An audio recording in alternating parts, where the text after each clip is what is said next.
বোরো চাষের জমিতে ২০ থেকে ২১ দিনের মধ্যে আমরা যে ইউরিয়া সারটা প্রয়োগ করি, এই ইউরিয়া সারের সঙ্গে আমরা কোন অনুখাদ্য প্রয়োগ করলে আমাদের বোরো ধান উচ্চ ফলন আমরা পাবো, এই বিষয় নিয়ে আজকে আমরা আলোচনা করব।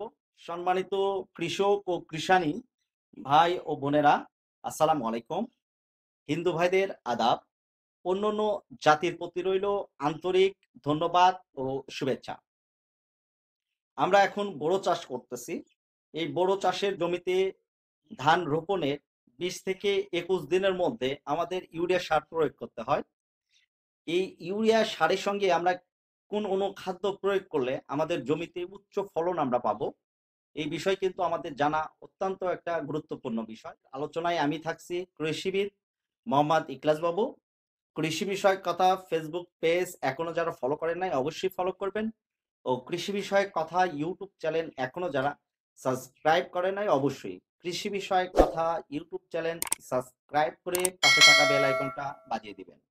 অনেক চাষি ভাই বড় চাষের জমিতে শুধু ২১ দিন বা ২০ দিনের মধ্যে ইউরিয়া সারটা আমরা প্রয়োগ করি বা নাইট্রোজেন প্রয়োগ করি।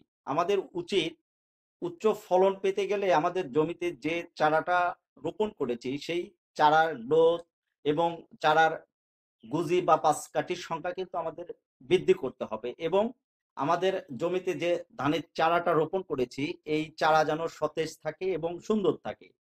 যদি ওই জমিতে চারাগুলা সুন্দর থাকে এবং সতেজ থাকে তাহলে কিন্তু আমরা উচ্চ ফলনটা পাবো, এবং পাশাপাশি যে আমরা ৩ থেকে ৪টা করে আমরা যে গোছাটা রোপণ করি সেই গোছার সংখ্যা কিন্তু আমাদের বৃদ্ধি করতে হবে। এই বৃদ্ধি করতে হলে আমাদের ইউরিয়া সারের সঙ্গে কিন্তু অনুখাদ্য বিরাট একটা ভূমিকা রাখে।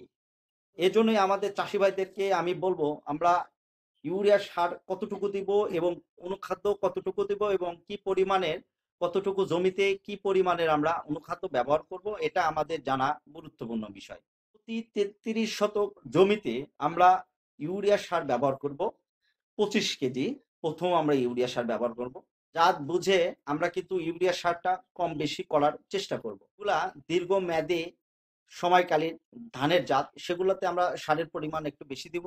আর যেগুলা একটু শর্ট বা অল্প টাইমের যেগুলা ধানের জীবনকাল সেগুলাতে আমরা সারের পরিমাণটা একটু কম রাখবো।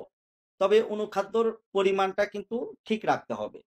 প্রতি ৩৩ শতক জমির জন্য আমরা ইউরিয়া সার ব্যবহার করব ২৫ কেজি, এবং প্রতি ৩৩ শতক জমির জন্য আমরা ভালো কোম্পানির জিঙ্ক ব্যবহার করব। যেমন সিনজেন্টা কোম্পানির গ্রোজিন রয়েছে, গ্রোজিন আমরা ব্যবহার করব। প্রতি ৩৩ শতক জমিতে ১ কেজি সালফার ব্যবহার করব ভালো কোম্পানির এবং ভালো মানের, যেমন সিনজেন্টা কোম্পানির থিওভিট পাউডার রয়েছে এবং অটো ক্রপ কেয়ারের কুমোলাস রয়েছে। এগুলা ভালো মানের আমরা ভালো কোম্পানির সালফার ব্যবহার করার চেষ্টা করব। প্রতি ৩৩ শতক জমির জন্য ২ কেজি ম্যাগনেসিয়াম সালফেট আমাদের ব্যবহার করতে হবে। সেটা ভালো মানের এবং ভালো কোম্পানির ব্যবহার করতে হবে। যেমন আমি আপনাদের সাজেস্ট করব সিনজেন্টা কোম্পানির ম্যাগমা আপনারা প্রতি ৩৩ শতক জমিতে ২ কেজি ব্যবহার করবেন, এবং প্রতি ৩৩ শতক জমিতে আপনার দানাদার কীটনাশক ব্যবহার করবেন। ২ কেজি ফিপ্রোলিন গ্রুপের দানাদার আপনারা ব্যবহার করবেন, যেমন ম্যাকডোনাল্ড কোম্পানির ম্যাগনিল রয়েছে, ইন্তেফা কোম্পানির জহর রয়েছে। শেকড় বৃদ্ধির জন্য আমরা যে অনুখাদ্যটা জমিতে প্রয়োগ করব এবং সার প্রয়োগ করব সেই সারটা গ্রহণ করার জন্য ন্যাশনাল কোম্পানির আমরা রোটন ব্যবহার করব। প্রতি ৩৩ শতক জমিতে ১ কেজি রোটন আমরা ব্যবহার করার চেষ্টা করব। এগুলা অনুখাদ্য আমরা ইউরিয়া সারের সঙ্গে মিক্সড করে ২০ থেকে ২১ দিনের মধ্যে আমাদের জমিতে যদি প্রয়োগ করতে পারি তাহলে আমাদের জমিতে পাঁচকাঠির সংখ্যা বৃদ্ধি পাবে, এবং আপনার যে ধানের গোছাটা সেই গোছাটা সুন্দর হবে এবং সতেজ থাকবে। জমিতে যদি গোছার সংখ্যা বা আপনার কুশির সংখ্যা যদি বেশি থাকে বা পাঁচকাঠির সংখ্যা বেশি থাকে তাহলে কিন্তু আপনার ওই পাঁচকাঠি থেকে কিন্তু আপনার ফলন বৃদ্ধি পাবে। এভাবে আমার এই নিয়মে আমার এই সাজেশনে আপনারা যদি জমিতে এইগুলো আপনারা প্রয়োগ করতে পারেন পরিমাণ মতে, তাহলে আপনার উচ্চ ফলন ইনশাল্লাহ হবে। তো সকল চাষি ভাইদেরকে আন্তরিক ধন্যবাদ ও শুভেচ্ছা। আবারও কোনো এক কৃষি প্রতিবেদন নিয়ে আমি আপনাদের মাঝে উপস্থিত থাকব। সবাইকে অসংখ্য ধন্যবাদ। আসসালামু আলাইকুম।